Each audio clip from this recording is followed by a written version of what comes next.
Olá, pessoal do sexto ano, tudo bem? Nós vamos então para a nossa segunda parte deste módulo chamado Organização do Sistema Nervoso. Nós acabamos de ver então a divisão deles, que é o sistema nervoso central e o sistema nervoso periférico. Agora vamos falar um pouquinho mais sobre o sistema nervoso central.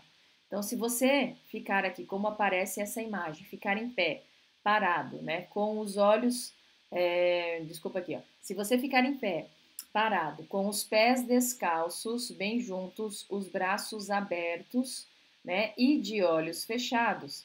E se você se concentrar bem, como que está aparecendo aqui, vai perceber que algumas coisas vão acontecer no interior e no exterior, né? Você percebe isso acontecendo. Inclusive que você, né, não fique totalmente parado, mesmo se você não ficar parado. Mas a gente percebe alguma coisa acontecendo internamente e alguma coisa acontecendo ao nosso entorno. Seu pé parece tentar se ajeitar sem parar, assim como a batata da perna, ela vai ficar ali, né? Ou seja, a batata da perna é a panturrilha. Ele vai tentar se arrumar. Essas regiões estão constantemente, então, enviando as informações para o quê? Para o nosso sistema nervoso periférico, que é aquele formado pelos nervos, né, raquidianos. E aí vão mandar essa informação até a medula. Aí a medula já é parte do sistema nervoso central.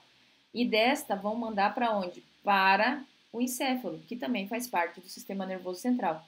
Então, do mesmo jeito que a informação, né, vai subir, a gente também vai ter o caminho inverso, né? Ou seja, o sistema nervoso central vai mandar informação para os nervos raquidianos e eles vão mandar informação para a panturrilha e para os pés, para que eles possam fazer, né, movimentos, né, relacionado ao nosso controle, tá? E com isso a gente mantém o nosso equilíbrio. Então, por isso que é importante, tá? A gente perceber tudo o que está acontecendo. Quando a gente fala do sistema nervoso central e a gente fala da cabeça, a gente fala de uma região chamada encéfalo. Então, encéfalo é tudo isso aqui que está dentro da caixa craniana. Então, o encéfalo ele pode ser dividido em cérebro, ele pode ser dividido em hipotálamo, ele pode ser dividido ali em cerebelo e em tronco encefálico. E cada região vai ter ali a sua função, a sua finalidade. Se a gente observar aqui, ó, o cérebro, tá? Olha lá, essa estrutura aqui, ó, ela ocupa a maior parte do encéfalo, é responsável pela interpretação dos estímulos, pelo raciocínio, pela linguagem, pela memória e pelo controle voluntário dos músculos, né? Entre muitas outras funções. Acredita-se que a camada externa, mais superficial, e de cor cinzenta, chamada de corpo cerebral, córtex cerebral, são retidas a maior parte das informações referentes à memória, atenção, pensamento e consciência. Então, essa parte aqui, ó, mais externa, né? Aqui na região mais interna também vai ter suas funções, mas agora a gente não vai comentar a respeito delas, né? Vamos ver isso mais para frente. Com relação à região do hipotálamo, que é essa região aqui, ó, ela participa do controle do balanço hídrico, né, do apetite e da temperatura corporal. Então, ela ó, está relacionada com o comportamento também sexual e emocional e a produção de alguns hormônios. Então, essa região ela tem a sua importância, né? Na sequência, a gente tem aqui, ó, o cerebelo, responsável pelo equilíbrio e pela coordenação e precisão dos movimentos, a atividades que exigem movimentos precisos, né, são controlados então principalmente por esta região. Imagine os ginastas, né, aqueles atletas, né, que trabalham ali fazendo movimentos sincronizados, que tem que ter equilíbrio, né? E por último, a gente tem essa região do tronco encefálico, que está relacionado então com o controle involuntário da nossa respiração, dos batimentos cardíacos, além da participação de funções do sistema digestório, como o momento da salivação e a questão do ato de engolir o alimento, que é a deglutição, tá? Também vimos no material de vocês, olha lá o tema lá, ó, é a proteção do cérebro. Externamente, o cérebro ele é protegido pela caixa craniana, que é feita de ossos. Logo abaixo ficam as meninges, né, tecidos conjuntivos que, assim como o crânio, protegem o sistema nervoso contra choques mecânicos, ou seja, impactos, além de servirem de barreira contra certas substâncias e micro-organismos. As meninges estendem-se também ao longo do canal, né, ocupado aí pela medula espinal. Então, essas membranas protegem todo o nosso sistema nervoso central. Entre as meninges, bem como em câmaras internas do cérebro, interligadas aí por canais, circula o líquido cérebro-espinal, também chamado de líquido cefalorraquidiano, né? Olha mais um termozinho técnico. Por isso que eu falo para vocês, ciências, biologia é um dicionário à parte, né? Ou simplesmente líquor, tá? Eu posso chamar de líquido cefalorraquidiano ou líquor. Assim como o crânio e as meninges, este líquido também protege a estrutura, né, circundadas aí por ele, agindo contra pancadas e, tal como as meninges, também envolve todo o sistema nervoso. Então, a gente tem, além do crânio, né, membranas e líquido protegendo aí a nossa estrutura, né, do sistema nervoso central. E aí a gente entra na medula espinal, olha lá, né? Na verdade, o que ela é? Um cordão, aqui que mostra, um cordão que parte do tronco encefálico, ou seja, desta região, e ó, segue por todo o interior da coluna vertebral e vai até a base, né? Então, assim como a caixa craniana protege o encéfalo, a coluna vertebral, que são esses ossinhos aqui, ó, tá? Vão proteger a medula espinal. A função, então, da medula é conduzir as informações. Então, esse cordão tem a função de conduzir as informações nervosas em duas direções, tanto de baixo para cima quanto de cima para baixo, né? Ou seja, do céfalo para os órgãos que efetuará a resposta e dos órgãos para o encéfalo. A medula espinal, então, não é apenas um condutor de informações, ela é também responsável por algumas reações automáticas, que nós chamamos de atos reflexos. Então, com relação ao sistema nervoso periférico, que é aquele que cheio de nervos aqui, né? E também relacionado aos nervos que estão na região do crânio.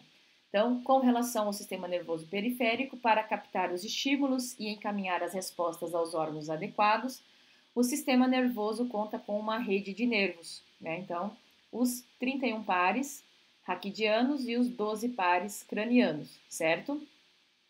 Alguns desses nervos são chamados de nervos sensitivos ou também chamados, olha lá, ó, de nervos aferentes, tá?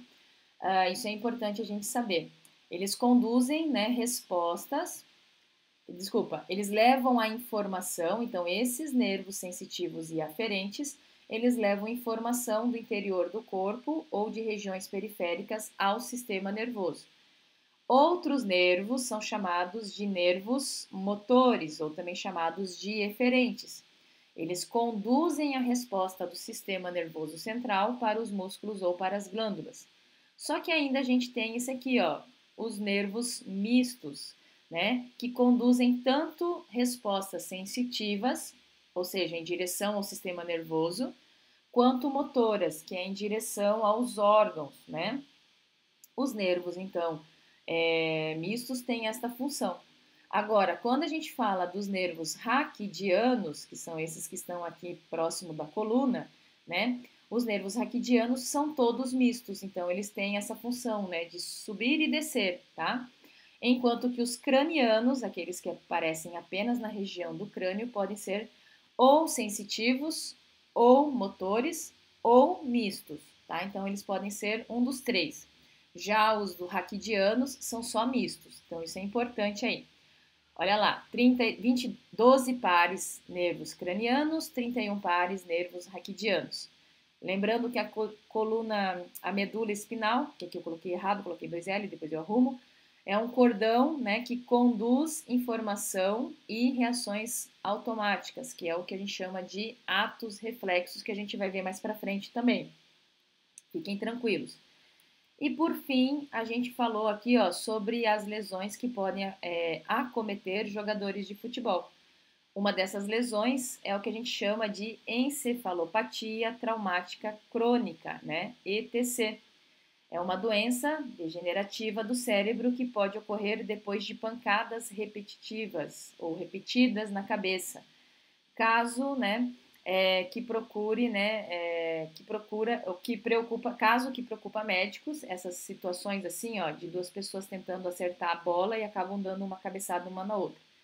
Isso aqui é muito preocupante, tanto para médico, para os árbitros e para os próprios jogadores de futebol. Então, por isso existe tanta preocupação quando jogadores batem a cabeça durante uma disputa de bola, tá? Isso é importante, tem que ver se não houve nenhuma lesão. A imagem está mostrando isso, né? O que acontece quando ocorre uma, então, concussão cerebral, que é um trauma craniano leve. Olha lá, batida, impacto da cabeça, né? Área mais afetada, né? E há uma pressão aí, ó, para o resto, tá? Então a imagem ela mostra, né? O que acontece quando ocorre uma concussão cerebral, né? Que é um trauma craniano leve, tá? Então, mas ele é preocupante. Se a gente observar isso aqui, ó, a concussão cerebral, né? Então, o que ela é? Ela é um trauma de gravidade leve no cérebro. Seus efeitos normalmente são temporários e reversíveis, tá? Ela pode ocorrer por meio do quê? Do contato, né? De cabeça com cabeça, ou do choque entre a cabeça de um jogador com o joelho ou o ombro, né, de outro. Então, futebol é um esporte de contato. E por último aqui, ó, choques de cabeça com o chão também podem provocar esse tipo de lesão, ou seja, quando ele pula e ele cai, ele bate a cabeça no chão sem proteger assim com as mãos. Então, isso são situações preocupantes num esporte que é muito apreciado, né, no mundo como um todo, que é um esporte de contato. Então, a gente tem que tomar cuidado com relação a isso, tá? Bom, o que eu queria falar com vocês era isto e eu aguardo vocês numa próxima oportunidade. Tchau, tchau!